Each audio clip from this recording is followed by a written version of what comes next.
Hi, I'm Stephanie Capel, the Executive Director of the Florida Keys Outreach Coalition. Veteran homelessness, it's something that I just think anytime that we have it in our community or in our country, there's something more that we could be doing.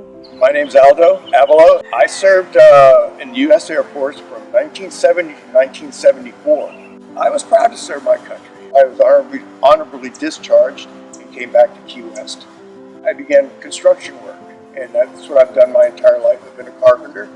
I found myself homeless in Key West because my rent had gone up extremely, it was extremely high.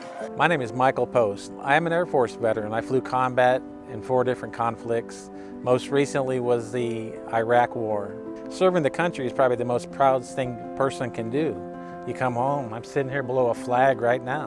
When I was discharged, I had a bout with alcoholism, and unfortunately I turned up homeless. I had flown into Key West before in the military, and I go, when I get out, this is where I'm going to live. So I knew the lifestyle, fast-paced, water, the beach. What I didn't realize, it was just going to contribute more to drinking, and that was not a good thing. I was fortunate enough to turn to FKOC. When someone comes into FKOC, that's usually the hardest part of their process toward getting out of homelessness. Generally, they come in with just the clothing on their back. They don't necessarily have all the things that they might need to take the next steps, such as finding a job, getting healthy, reconnecting with family and friends that they might have lost touch with. Imagine applying for a job and telling someone, well, I used to live on the streets. I'm now in a shelter. I don't have my own phone number. I don't have my own email address. Imagine going for a job interview and you can't see clearly, but you can't even go to get an eye check or to get glasses until you get that first paycheck. If you get hired, how are you going to have the right clothing for that job? I'm Michael Arnold, and I am the program manager for the NEES Center, which is the induction phase for FKOC. There's kind of a stigma that goes along with a lot of the people when they're homeless, and they get looked at a certain way. So the first thing that they have to overcome is realizing that there's somebody there that doesn't look at them that way and is willing to trust them and help them get back on the right path. My name is Thomas Sterner. When our people come in, they are lonely, they are frustrated, they are dejected, and so they have a lot of emotions they have to deal with, and our job is to help them begin that process. My name is Robert Berry. I'm a United States Marine Corps veteran. I served 2 4-year tours in the United States Marine Corps. I came here in 2003. I left a bad relationship. I was trolling through the ads and I saw there were a lot of chef positions open here in Key West. And I just said the heck with it and came down. I don't consider myself to be a failure at anything. I mean, we've all had our ups and downs in lives, and I mean, it's just another life experience. It's the cost of living down here is a lot higher than anywhere else. You need $7,000 just to move into a place. Key West is kind of on its own down here. It seems like everything is a million miles away for most of the time. So some of the services that require that for the VA, they always have to travel, and a lot of times most of them don't have any way to go do it.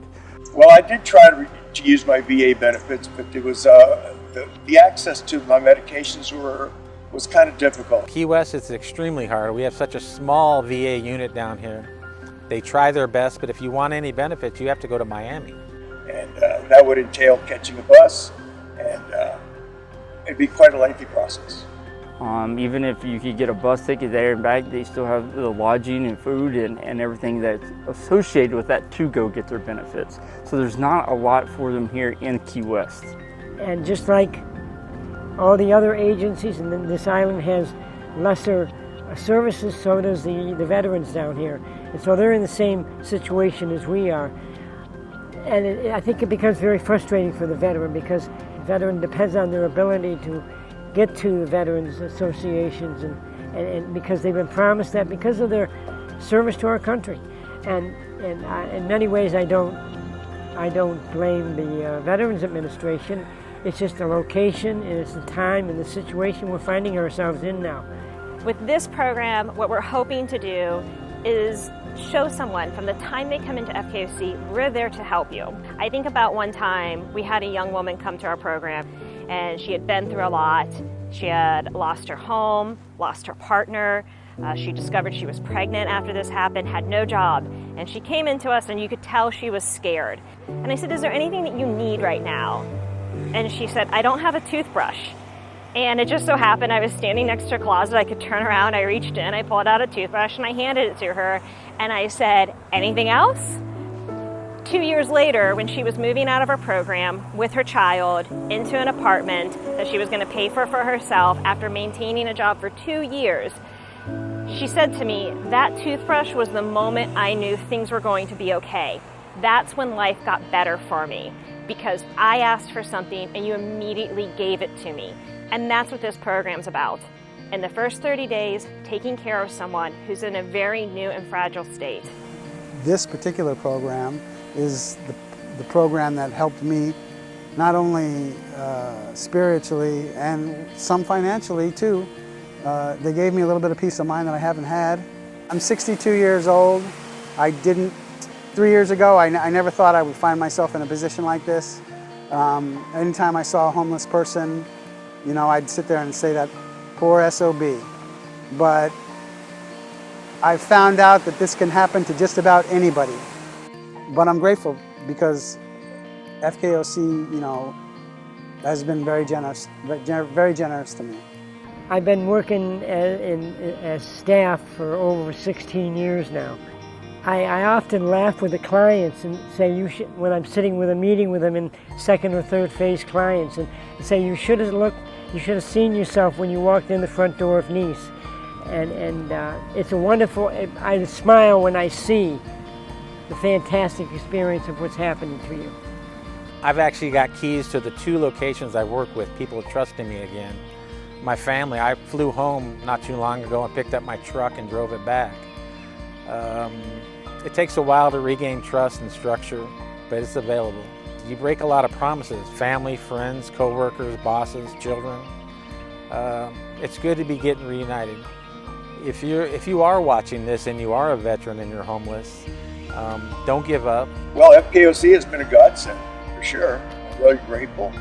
It's provided shelter for a few years, and it's given me an opportunity to help others along the way also. If you want some place to come that will treat you with respect, dignity, and actually genuinely care about your well-being and about making you independent on your own, aside from this, we will definitely love to help you. The more resources that we can give for somebody to help them out as fast as possible, we can definitely use all the support we can get. We need to be able to take better care of our veterans in our own community, and that's what we're hoping this program can do. At FKOC, we always say everyone deserves a place to call home, and that can't be more true than for our veterans. So we hope that you'll join us in supporting what I believe is going to be a wonderful program to help our veterans out as they move out of that first 30 days out of homelessness.